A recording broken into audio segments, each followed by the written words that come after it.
this idea of getting to yes has kind of pervaded our culture, in that if you're a salesman or you're just trying to convince someone to do something, if you start out with a small yes, you can kind of push that momentum into a larger and larger yes, and eventually get the person to say yes to the thing you actually want them to say yes to. But this is just not true at all, at least from Chris Voss's experience. And I trust his experience way more than anyone else's, because he's a hostage FBI negotiator for like 20 years.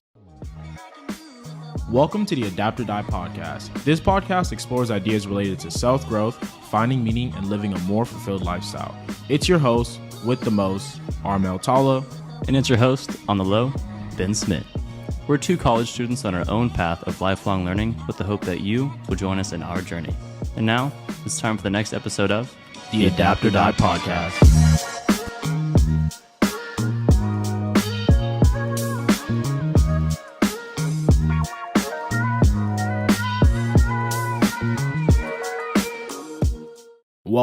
Welcome back to AOD Podcast. Today is going to be the beginning of a very special format that we take on. Could you explain to them, Ben? Yeah, guys, we're going to try to bring you some more clear and concise content. So we're going to split up our episodes into doing some shorter segments that are like 25 to 30 minutes that are very clear, very concise, and then having a longer form on the back end where Mel and I just talk and you get to know us better. So get to know. Anything to add to that, or?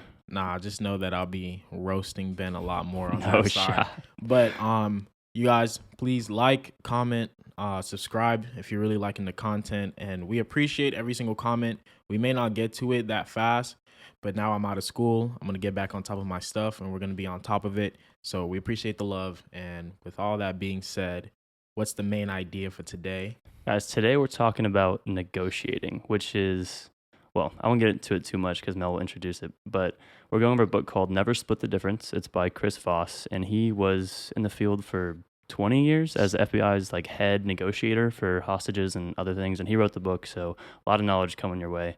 But and Mel, I must say too, it's a very easy, nice read. But with all that being said, jump straight to it. And so he breaks it up by chapters, and he has different, rules and ideas, and each chapter builds on top of each other. So it will be important to kind of listen to this podcast through and kind of be able to take this knowledge, and then it's going to come back up in the following episodes. But to begin with, he just starts with the introduction chapter. Number 1, there's new rules. So one thing is important to know is like life is a negotiation. So we're hearing this from Chris Voss, who is an FBI negotiator hostage, but he iterates that life, like you do a lot of negotiating throughout life, and like negotiation is more than communication with results, is nothing more than communication with results. And most of the times you're going to have conflicts with like your relationships and everything like that. So in order to kind of hone your negotiation skills, like you're going to have to apply those in real life and actually do them. It's something that you learn by doing. And as great as his book is, you won't really get as much unless you try.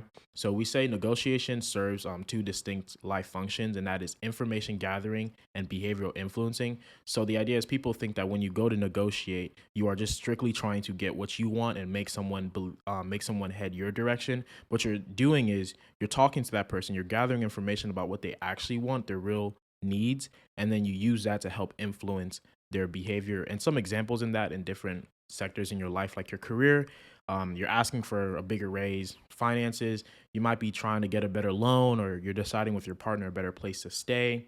Reputation, this comes from like how you do your negotiations and how you just make deals with people. And then your love life, just making decisions with your partner, and obviously your kids. That is a big negotiation you're always trying to do, and that's convincing them either to go to bed on time or perform better in something they're doing. for sure. And one big mistake that a lot of people make when negotiating is viewing it as a logical endeavor. And he makes this point very, very clear. He talks about Daniel Kahneman's, hint to our next book, his book, Thinking Fast and Slow. Your system 1 thinking, which is your animal mind, very instinctive, it's emotional. And then your system 2 thinking, which is logical, slow, deliberate. Negotiation is about manipulating your partner or your counterpart's system 1 mind. So it's an emotional endeavor. It's not a logical one. And that's important because a lot of times when we give advice or we tell people what we think, we're attacking it from a place of you should do this because XYZ is the most rational decision. But logical decision making oftentimes doesn't hold. Emotional decisions or emotional rationalization is what keeps people doing things for the long term. So you have to make it an emotional, about emotions, I guess. And from there, Mel, he talks about being a mirror. So can you start us off there? Yeah, so one he goes into giving like major tips. So following chapter 1 was really just kind of laying down what the idea of what negotiation is, but then chapter 2 and following is actually techniques and tactics for you to use when you're trying to negotiate. So being a mirror, but first off, kind of have to understand that negotiation is not a battle, as Ben kind of mentioned before. Like, you're trying to influence someone's thinking, you're not trying to force anything on them, and your goal is to uncover as much information as possible. That means you should be coming in with a mindset that is for exploring and wanting exploring, and you're not certain on what you believe, because you can't make assumptions when you go into these negotiations. If you begin to assume things, then you are actually losing an edge, because you don't actually know what the person is feeling. And when someone is presenting information to you, they may just be, that may just be what they want at the time, but that's not actually their needs. And how you do that chiefly is by listening to someone. He makes this point so clear, and we've gone over this in multiple books in the past, Benjamin Franklin, How to Win Friends and Influence People. But listening is one of the best ways to not only make someone feel good about them, make them feel important, but also to extract information from them in a way that's healthy, right? Like extract what they need from you to make a deal that is good. And so he says this quote, and it's really profound, I guess, to me.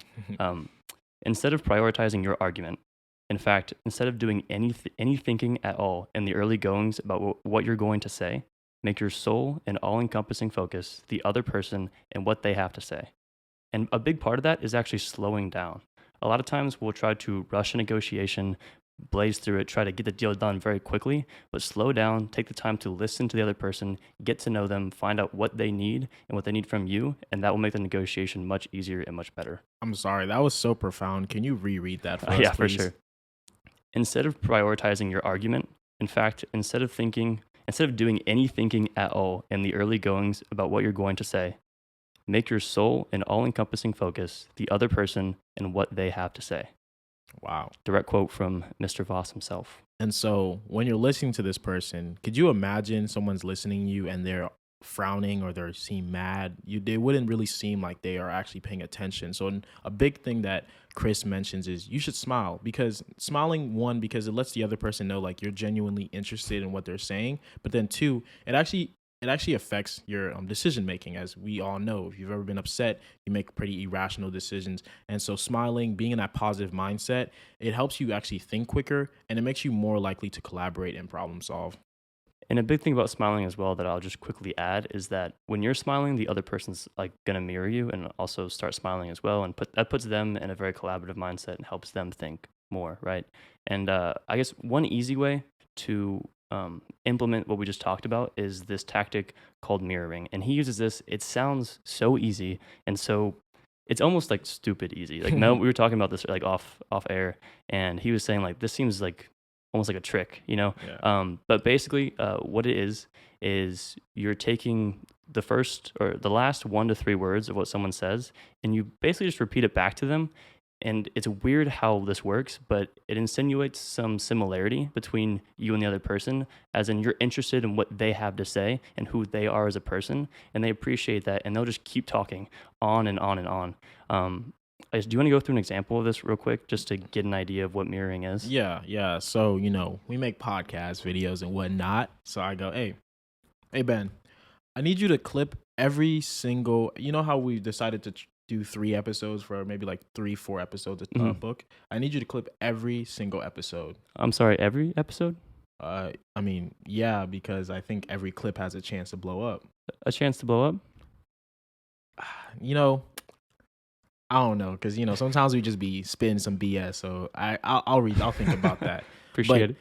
Can you kind of break it down to people, kind of like how that was? Like, yes, we kind of played it out. Yeah. But in a real case, break it down. So what's going on there is Mel is talking about, he's asking me to clip a bunch of episodes, which 3 or 4 episodes is like, that's like 12 hours of work. That's a lot. That's a lot of episodes. And so he's saying, I need you to clip these episodes. And I'm saying every episode. And then that makes Mel rethink what he just said. So now I'm not questioning him. I'm just asking him to elaborate. And he's going to think, okay, every episode. And he's going to think about that request from me, and he's going to reevaluate it again. And then he's going to say, well, he's going to try to justify it with saying, yeah, the clips could blow up. And I'm be like, they're going to blow up. And he's going to be like, well, maybe they blow up. But then he's like, actually, maybe they won't blow up. Maybe you don't have to do all that work. So what you're really doing is kind of pushing the other person to think about why they're saying what they're saying. And then they arrive generally to their own conclusion about what's happening. And this applies in a lot of aspects. Sometimes you just use it to further conversation and help push people to talk about what they want to talk about and find out random things. But sometimes it helps you get what you want, like in this situation. Yeah. That was probably a little more than No, you that wanted, was but that that's was kind of the breakdown of why that works. And it's First super off, I helpful. want to say thank you, Ben, for clipping all those, because I know Ben does so much, and coming soon we might have a pretty cool thing to help us. But with that being said, so number 3 is don't feel their pain, label it. So we talk about mirroring and mirroring is really important because he kind of mentions that we as humans, we like things that are similar to us, and so it helps that when someone's mirroring, you feel this sense of like, okay, they're similar, they're having like, even though they're just repeating what you're saying, you get more comfortable, right? But so all of this using kind of psychology to really kind of not play with someone's mind, but to help get closer to them, to help understand what you're really trying to what needs they really want. But then the next thing is you kind of want to now label their emotions. You want to understand their pain. And so this kind of encompasses this idea of tactical empathy. And tactical empathy is understanding the feelings and mindset of another in the moment, and also hearing what is behind those feelings so you can increase your influence in all the moments that follow. So simply put, this is you just genuinely listening to someone, understanding them. And then so by doing that, you also go a little bit deeper because you're trying to negotiate, you try to connect to, okay, what do they actually need? And then you use that to help your negotiation. But tactical empathy works because people just want to be understood and accepted.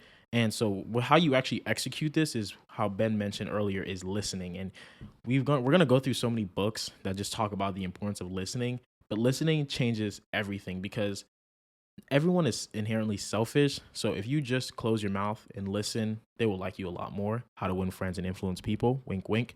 But so quote he said that I really liked was, when individuals feel listened to, they listen to themselves more carefully and openly evaluate and clarify their own thoughts and feelings. They become less defensive and oppositional and more willing to listen to other points of views, which gets them to the calm, logical place for negotiation. Now, people think, okay, well, I'm going to listen and I'm just going to let them ramble. No. Listening is not passive. It is an active thing. It takes actually a lot for you to listen, because it's very easy for us to, be listening to someone and then wander off, right? You always have to bring your concentration back. But listening can be a big game changer. But when it comes to listening, Ben, what do you do when you listen? So Mr. Voss, he talks about this tactic called labeling. Okay. And so when you're listening to someone, you don't just, like Mel said, you don't just listen and let them ramble on and then just kind of keep listening. You're going to synthesize what they have to say. And then you're kind of going to spit it back to them in a summarized but tactical way, and what he calls labeling. And so what you do is, let's say Mel is talking about his, how hard his comp sci teacher is being, or whatever, right? I could say something like, it seems like, or it sounds like you're frustrated, right? I didn't really do much there. All I did was say, okay, Mel seems annoyed with his comp sci teacher. He doesn't want to do his homework, whatever. And I just labeled his emotion. And when I say that, Mel is now he's going to feel that. So he's going to understand that I understand his pain. He's going to feel more important because of it. And then he's actually going to either latch on and agree with what I'm saying, or he's going to reject it and go into explain of how he's actually feeling. And if he does latch on to what my analysis was of him being frustrated, then he's actually going to expand more on that. So if I say, it seems like you're frustrated, he's going to be like, yeah, well, she assigned us this and this and this. We have a quiz next week. And so it's like, what you're doing is you're opening the other person up. You really get to understand them, and they feel understood and very important. And so some simple, I guess, starter points in the sentence would just be like, it seems like, it sounds like, it looks like. One key thing you don't want to do is use I. when you say this. So you don't want to be like, I think you're this way. It's like, no, you don't think anything. This is not about you, right? It's just about how you think that the other person is feeling. Like, don't include I, because that gives it sometimes can come off as if you're trying to impose your beliefs or your opinions of what's happening onto someone else, and they really don't appreciate that. So that's a really easy way to build trust and empathy using labeling. And one more thing is that silence is key, okay? So you're gonna say this, and sometimes people will take a beat. That's okay. Let them sit in silence. They will elaborate more. They will really appreciate the fact that you don't feel the need to fill that void. Yeah. Hey, that silence is when the thinking and when they start to question maybe those feelings. But following that is he mentions neutralizing the negative. Now, what this means is there's going to be some parts of the negotiation or maybe a fact that you have to tell that is not very positive, right? And research shows that the best way to deal with negativity is to observe it without reactions and without judgment. And so what we're saying is you want to attack these negative feelings head on, and you need to be clear before you make any deal. And the reason for this is because so he mentioned some part of your brain, like whenever you are a label an emotion, whenever you can confront it, especially something negative, you actually become more calm. You actually, it's like you've accepted the fact that, oh, this is going to happen. So therefore it's not something that is surprising to you, right? And really important here is you want to just identify, but don't elaborate. And that's what they mean by without reactions and without judgment. And so an example of this would be like, hey, look, maybe, you and your friends, my comp sci friends, we got to stay in, we just be grinding and whatnot and crying and a lot of other really sad emotions.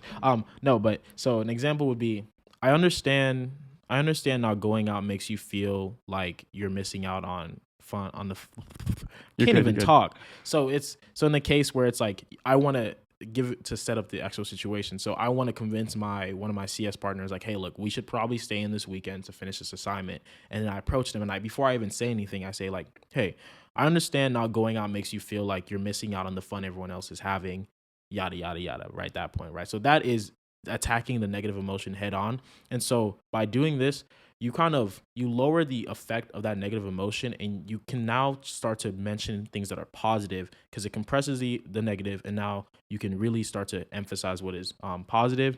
And labeling these negative feelings should be followed with something that is positive, compassionate, and solution based. So that is one thing. But then the funniest part is what they call an accusation. Dude, I can't talk. No, you're good. An accusation audit. So this is kind of the way I saw it was, at least it was kind of like neutralize the negative, but like on steroids almost. And so kind of going back real quick to what you said, the part of the brain, just for reference, is the amygdala.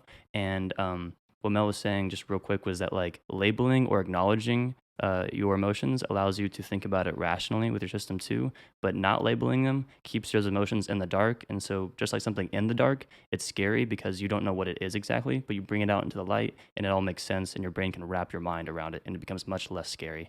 But going on to the accusation audit, he calls this taking out the sting, okay? And so what you basically do is you kind of list off the absolute worst things that could possibly happen as a consequence of whatever your quote unquote negotiation is. So I guess in Mel's case, if he's trying to like quote unquote negotiate with the CS friends, his accusation audit would be, yeah, I know it feels like you can't go, like, not going out, you're not gonna have any fun, and then down the line you're gonna have no friends, and then you're gonna be the CS major with like no life, and all you do is like code, and you could just say all these things, right?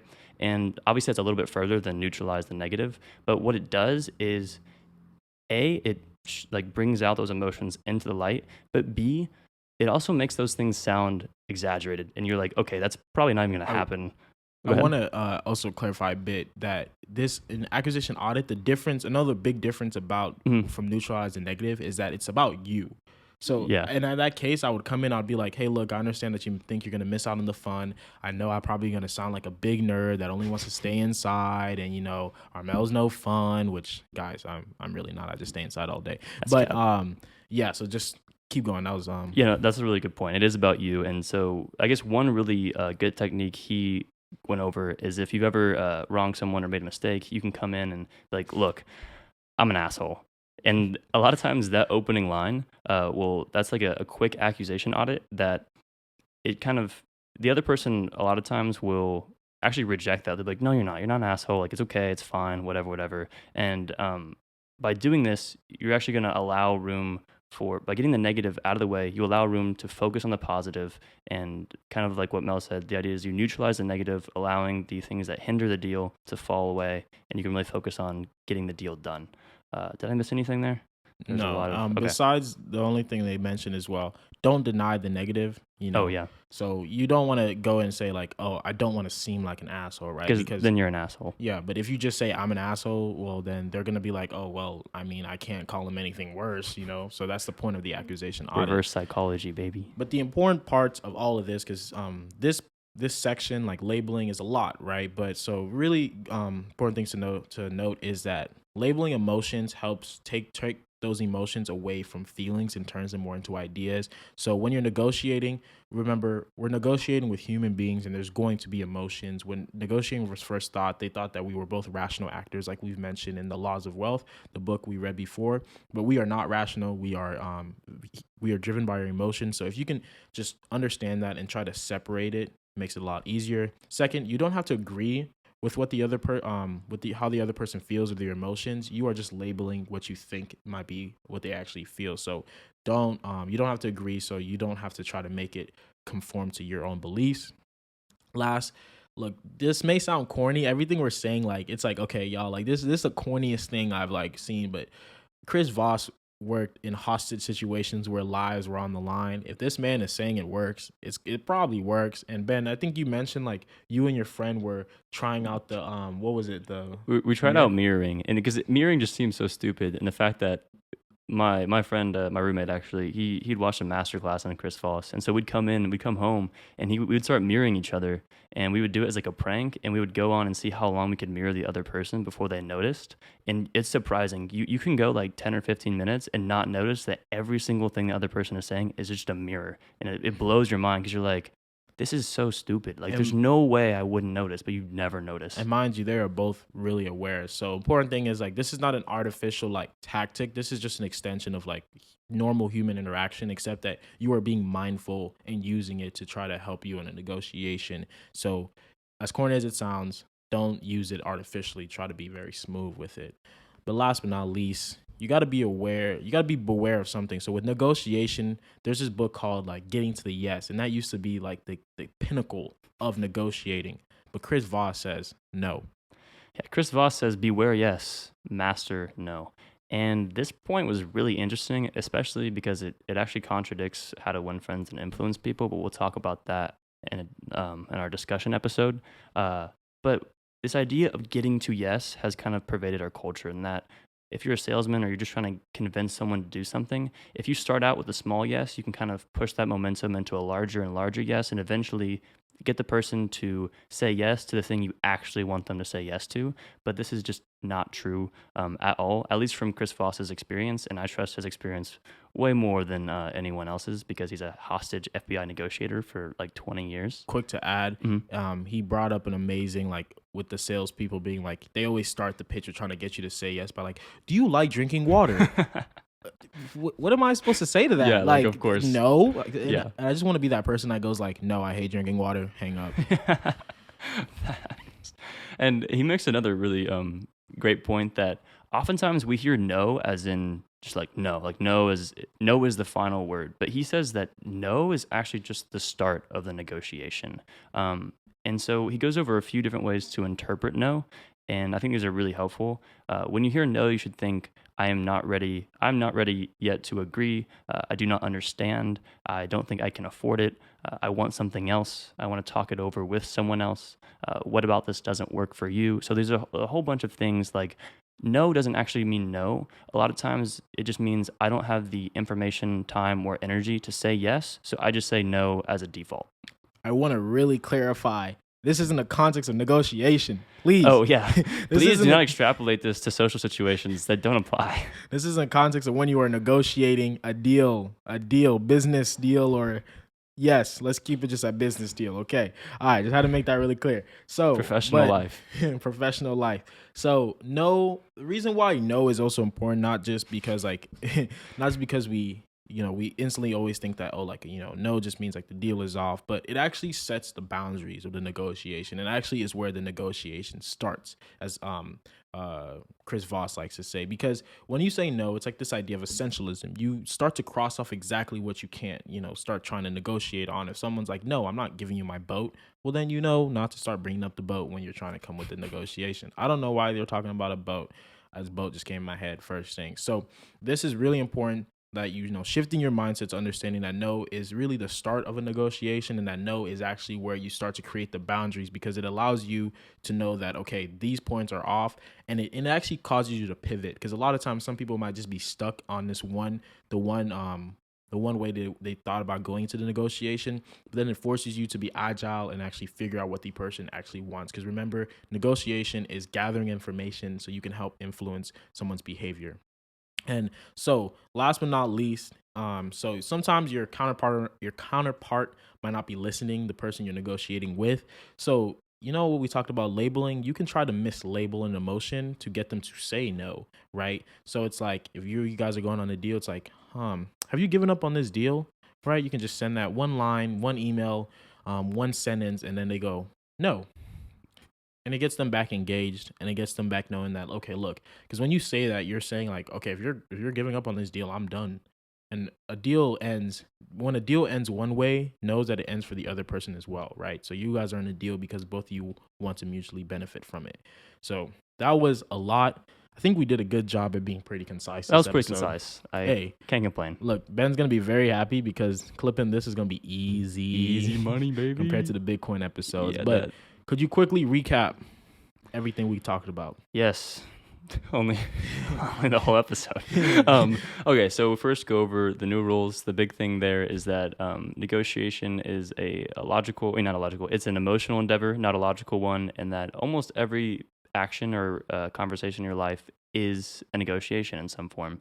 Number 2 talks about being a mirror. So you're going to want to use that tactic we talked about in reflecting, using the last 1 to 3 words of what someone is saying to get them to open up more, show you understand, that you're listening, things like that. The big key there is listening. Listening is so important. The next thing, though, is don't feel their pain, label it. So you want to use that labeling tactic we talked about.